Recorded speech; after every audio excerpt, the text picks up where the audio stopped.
mula dari Aceh untuk nasional. InsyaAllah. Kita yang mula di Aceh untuk nasional.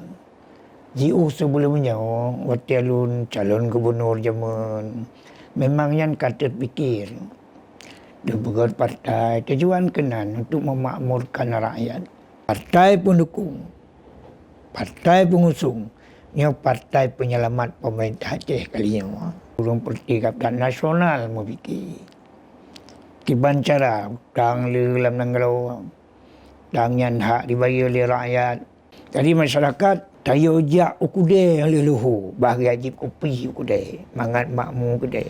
Wahai Bapak Gubernur Aceh, jangan tinggalkan partai pendukung dan pengusung demi terciptanya kemakmuran dan keadilan, khusus untuk Aceh, umum untuk negara ini.